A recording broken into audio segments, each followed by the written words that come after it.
युद्ध को लेकर थिंकरों की राय है कि युद्ध विनाश के सिवा कुछ नहीं देता और युद्ध अहंकार, नफरत, लालच और हम की वजह से होता है और इसमें दुनिया के किसी को कुछ हासिल नहीं हुआ, सिर्फ इंसानी मौत के अलावा।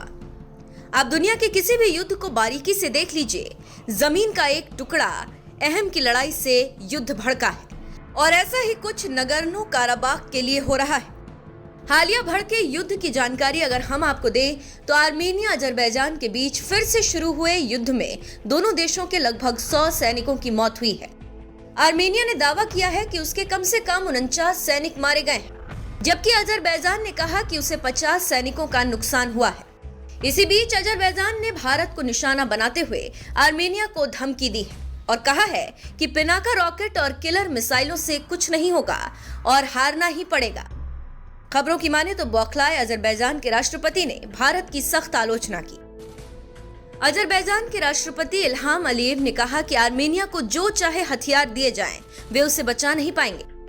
पाकिस्तान और तुर्की के दोस्त अजरबैजान के राष्ट्रपति ने कहा कि कई देश ऐसे हैं जो आर्मेनिया को हथियार देने की तैयारी कर रहे हैं और दुर्भाग्य से अब भारत भी इनमें शामिल है। हम भारत के इस कदम को गैर दोस्ताना मानते हैं।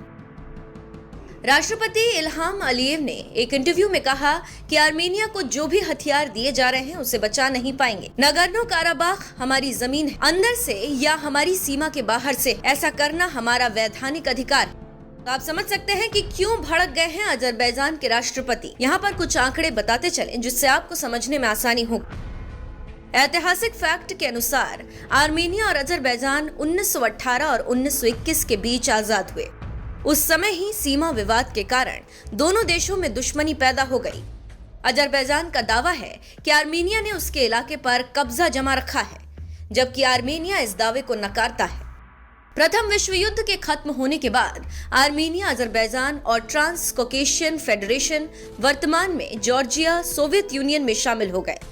इस दौरान रूसी नेता जोसेफ स्टालिन ने अजरबैजान के एक हिस्से नागोर्नो काराबाख को आर्मेनिया को दे दिया। यह हिस्सा पारंपरिक रूप से अजरबैजान के कब्जे में था, लेकिन यहाँ रहने वाले लोग आर्मेनियाई मूल के थे।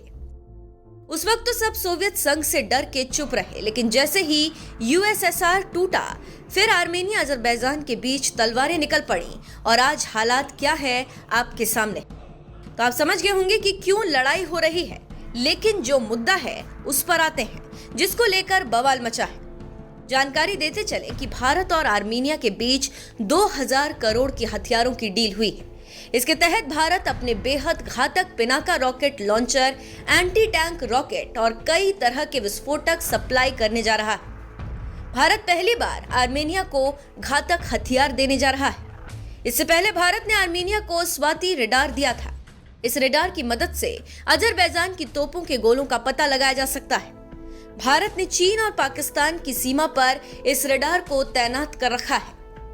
अजरबैजान ने पिछले दिनों आर्मेनिया के कब्जे वाले इलाकों पर धावा बोलकर उसे अपने देश में मिला लिया था।